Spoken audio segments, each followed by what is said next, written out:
Welcome back from that. Uluma Bethel, thank you so much for giving us those very important career tips, talking about the careers of the future and how you too can align.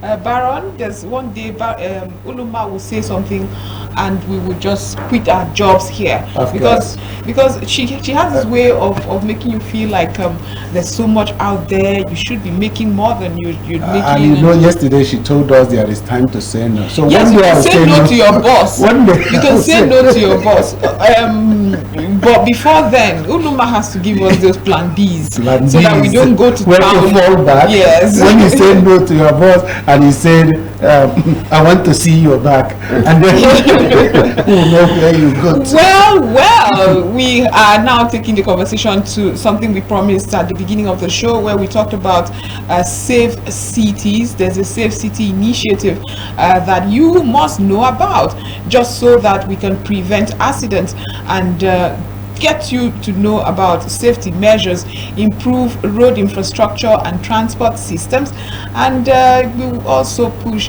this initiative would also push for reforms and enforcement of existing laws all around safe cities and transport system.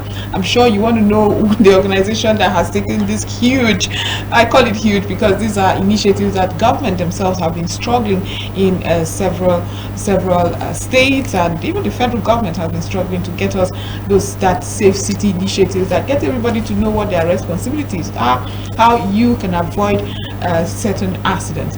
In the studio to discuss all this is Mr. Viktor Oscar Ikiriko, the Kapun Zuma deck of the National Association of Sea Dogs of the Pirate Confraternity. Thank you so much for being part of the program. You're welcome. Thank you.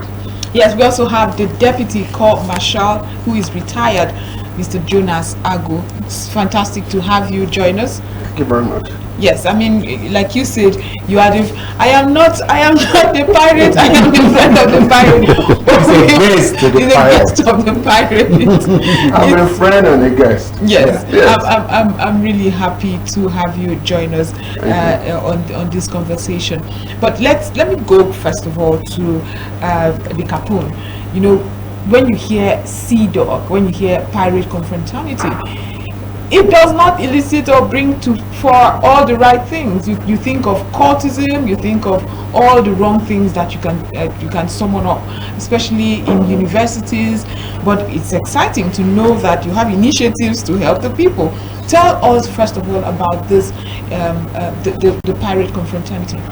Okay, thank you very much. Good morning, viewers. The Pirate Confraternity is a collection of individuals in society who've come together to better the lots of humanity.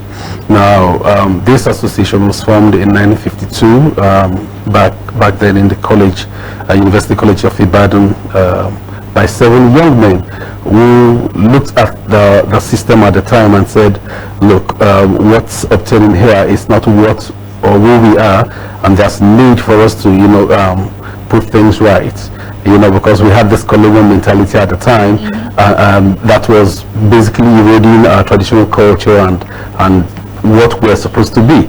So these 7 young men came together to say that it's need for us to redefine who we are and stand up for what we represent, and that's how this association was formed. We're basically about humanity. All that we do is centered around bettering the lot of mankind. This is what we do. Now, when she talked about the perception of people when they hear the word confraternity, I think the problem here is that we have so abused that word, and so people now associate the word confraternity with evil or with wrongdoing. It's a bit of a shock because Nigeria is a country where we have loads and loads of educated people, and then we still struggle to educate people, on the meaning of the word confraternity or fraternity. So it does not connote evil, it does not connote wrongdoing. It's just a people coming together who share the same ideas, with like minds, and have come together to say, okay, this is what we need to do to improve things and all that. So are you going to call the church a cult association? The church? Of course not. Isn't the church a fraternity? It is. It is a fraternity. So we're not going to associate that with cultism. Of course. So why do you then associate the pirates' confraternity with cultism? I am really comfortable with their explanation of what pirates, the National Association of Citizens, stands for, especially at the initial stage.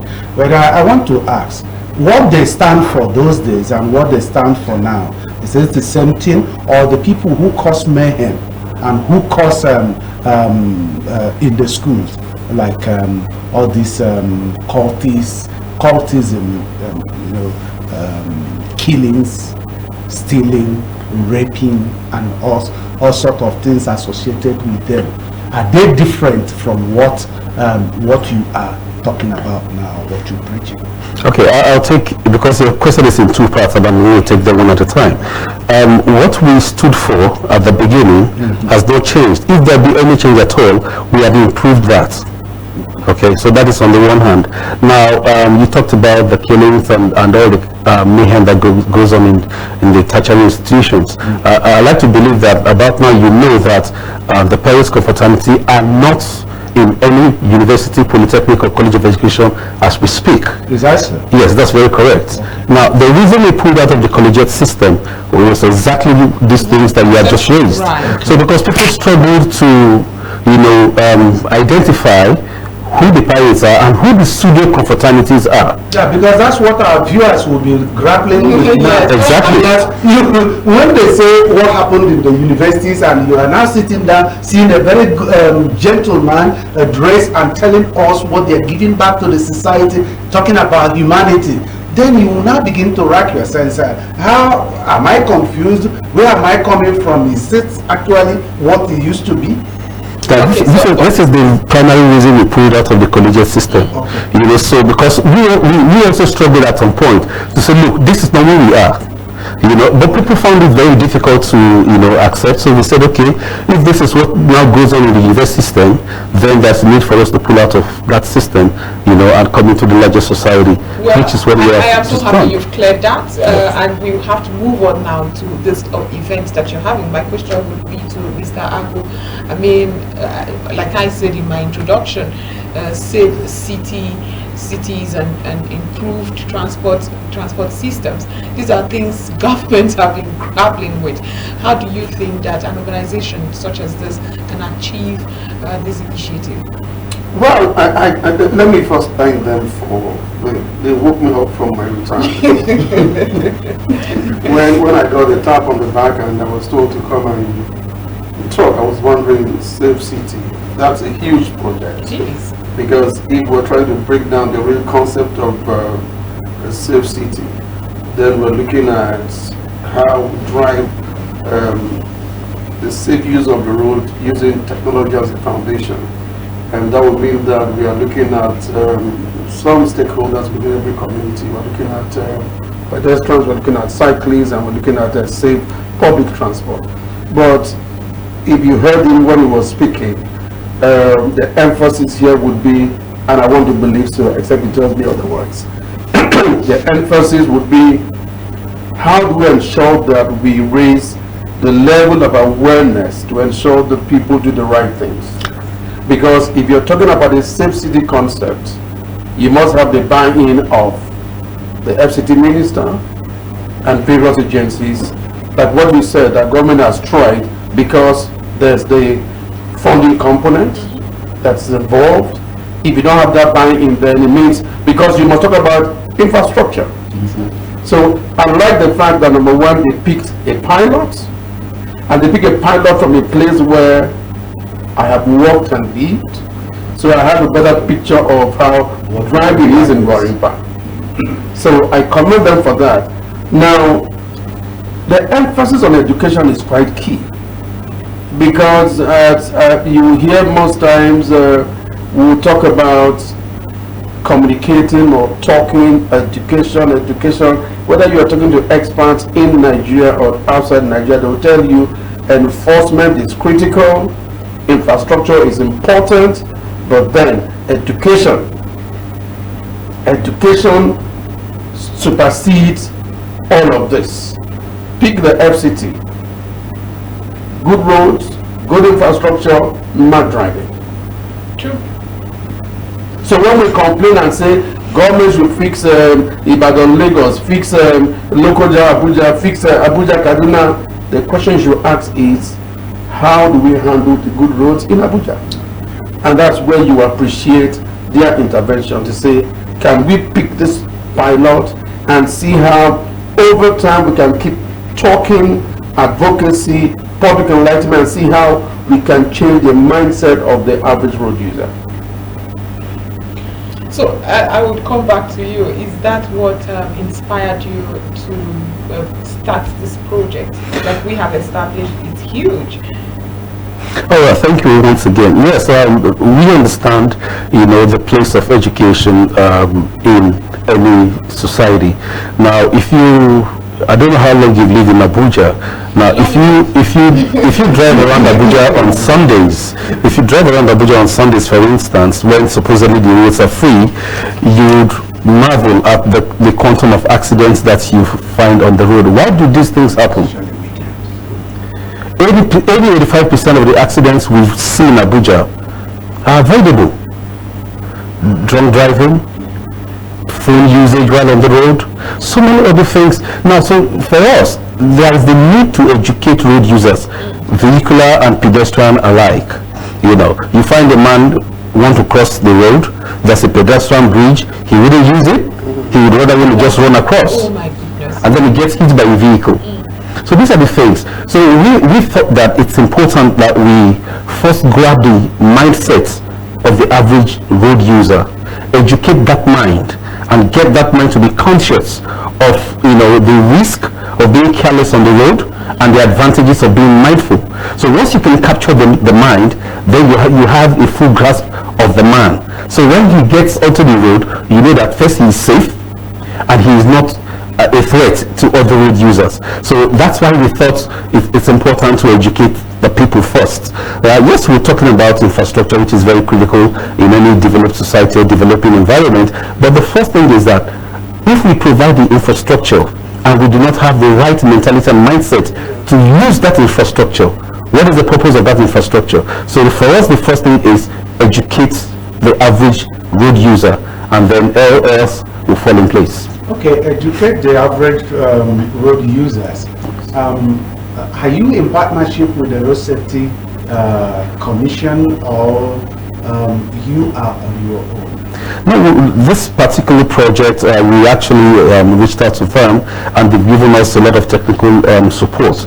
Yeah, so but it's not like we're partners, But then again, you understand that their work is all about safety on our roads, right. All right? So if we are also doing this, that automatically makes us partners, because we become partners in progress.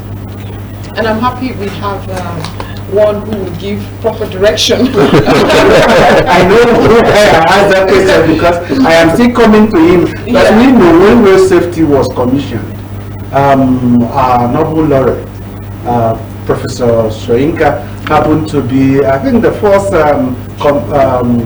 chairman or commander general.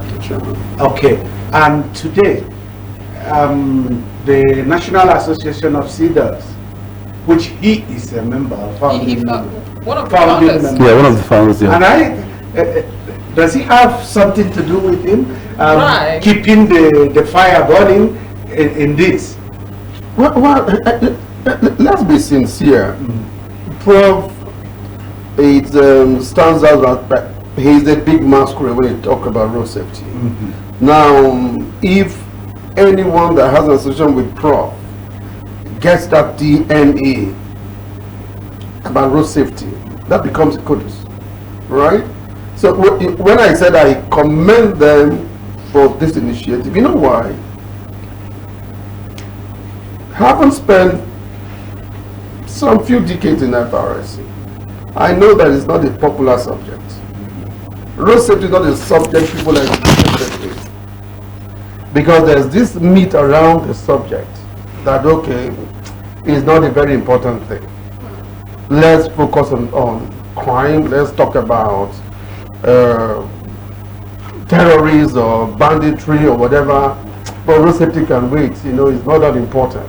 So you can find people telling you we're involved in curbing crime. Let me give you a good example. Go to every estate in this FCT. Every estate has a structure in place to curb what? Insecurity. Right. Yeah. But rarely would you go to any estate where safety, in terms of road safety, is a priority. It cuts across not just the FCT. Yet, and I'll tell you this, when we're done with this program, go and check it all through.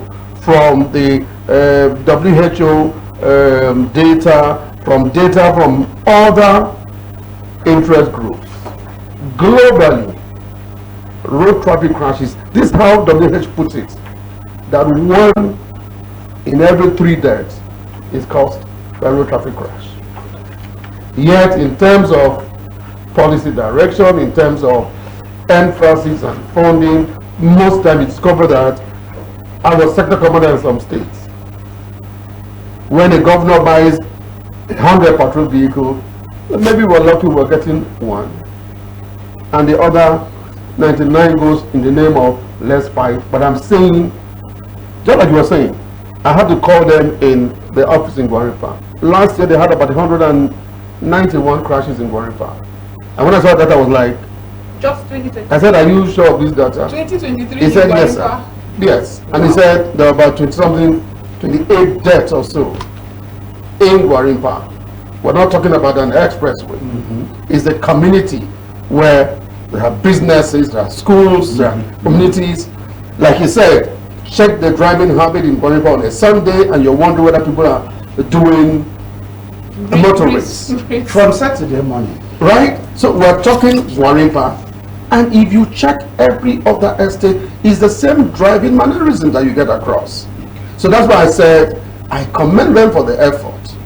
I mean, it's not as if Prof said, I direct all of you do this. But they are saying, you know what, let us pick a community, let us intervene and see how we can raise the mindset, change the mindset, and bring down the graph of crashes and deaths, within that community. You asked a very fundamental question, and that question is key.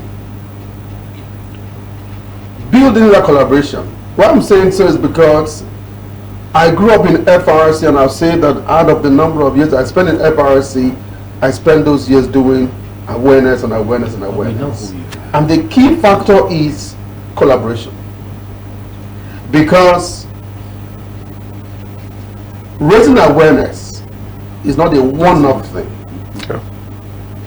You need the involvement of every other person, and I like how they picked Gwarimpa as a pilot area, so that we can see how we can get every possible partner in Gwarimpa.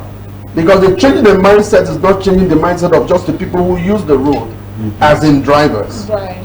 It's changing the mindset of every other person, pedestrian, cyclist, the owners of schools in Gwarimpa, shop owners, churches, mosques.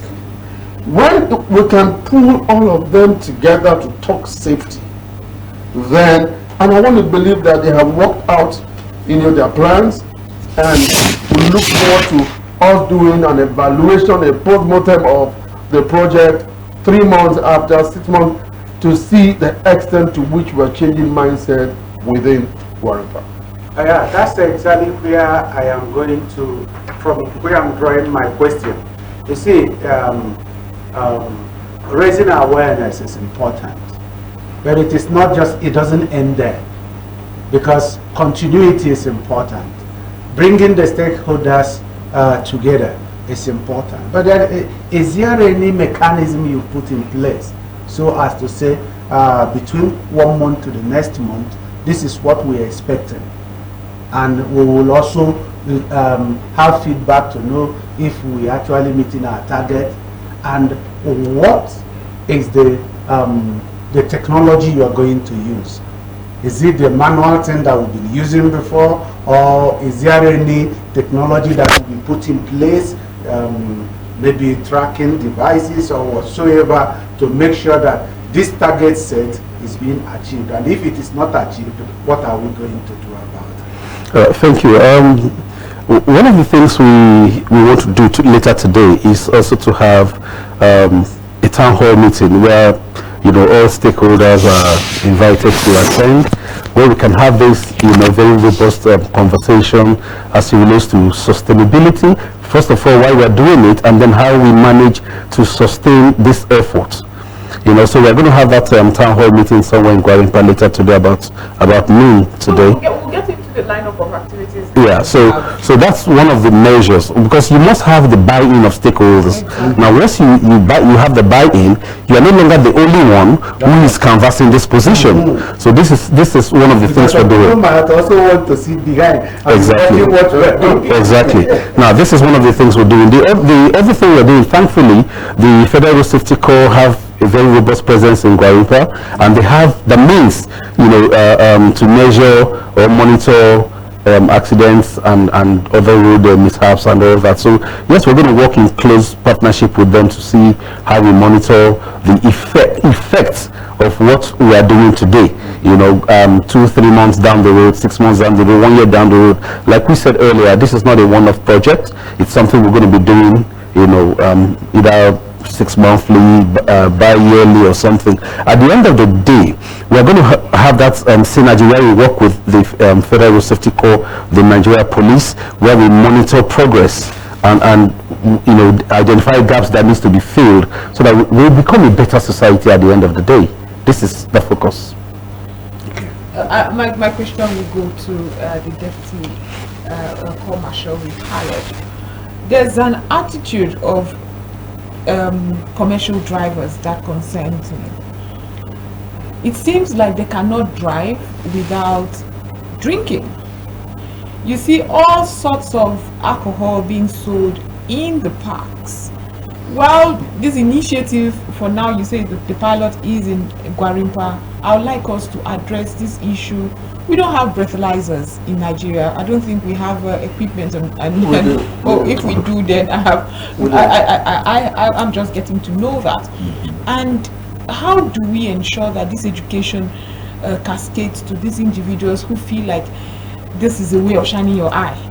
Meanwhile, put a lot of people at risk, because there is no way you would be intoxicated and still be, I mean, that's just my opinion, that's what I think, and drive so safely and take all the precautions necessary.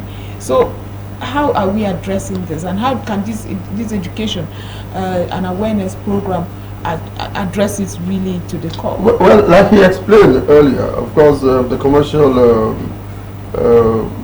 the drivers, whether you're talking about the cab drivers or the tricycles, they are all stakeholders, and of course in the bike. Yeah, the people that will be invited to be part of it. But I'll tell you, I have a different attitude. It's like a father who is, forgive the word, irresponsible, and expect the child of the son to become a pope. If that child sees you every day coming home late, drunk, you naturally will be grooming another drunkard. Those of us who are educated, those of us who are privileged, sometimes ask yourself, how do we behave? Because our mannerism has a way of affecting, because the commercial driver, whether it's a tricycle or bike rider, sees himself as the man within the lower leader of society. He sees, not correct, but that's what he perceives. And so to him, if you're a big man with a jeep, with a better car, you don't even obey simple rules. Why should we? Exactly. So it's important that for those of us who are privileged, lead by examples. Okay. But like you said, we will focus on them, like he has explained. They are a target people, but I'll tell you one of the biggest problems I would have always identified as FRS. How do you go to a motor park and you can't draw the line between a park for transportation and, forgive the word, a beer parlor? What you're saying more or less is any driver who is waiting for them to load his vehicle can spare time and take a little and shine his eye, like you said. And what we have advocated was for authorities in charge of the parks to rid the parks of all of these alcoholic beverages. So that because what you see at the park speaks volume about Nigeria, about the FCT, about the state. For someone who is a foreigner and you're wondering, how do I board a bus and just by me it's somebody selling all kinds of drinks for drivers to take. So education is key. Like you said, sustained education is also important. But what is much more important is where you try to make it a little bit difficult for these operators. Right. To just say, madam, I beg, give me one shot. Because that's what you get right now. And what I'm saying cuts across all the states in the country.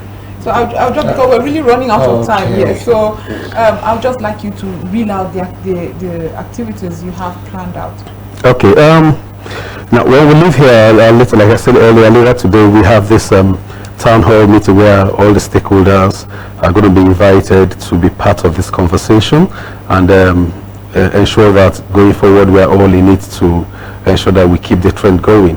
Then tomorrow, Saturday, we have a roadshow to sensitize the public, on what this whole campaign is about. Then at the end of the roadshow, we have a billboard to unveil, a traffic advice billboard to unveil, so that, thankfully it's just right in front of, right in front of a park, so yeah, just educate people, so that we do the right things at the right times. It's not rocket science, it's just in our attitude. So once we can successfully canvas the change of attitude, then we have set ourselves on the right path. I must commend you for what you're doing, and I'm happy you are friend or speaker. Friend, guest, speaker, family member. I must also commend you. I'm sure they approached other friends and guests who were like, no, I'm not coming out of this retirement. But thank you for still sharing your wealth of experience and giving direction to what they do, and more grease to your elbow. I wish we could continue the conversation, but I hear you're going to the radio segment. Yes. So I'm very kind, I'm very generous. I will let you go. We'll be discussing with the Deputy Court Marshal retired Jonas Agwu and Viktor Oscar Ikiriko, Kapun Zuma Dek of the National Association of Sea Dog Pirate Confraternity. Thank you, gentlemen, for being part of the program. Thank you very much. Right. So we would at this moment move forward to go join that interview I told you about, where we'll be discussing human rights, how young people can collaborate to ensure that we all protect the human rights. We'll be back after that.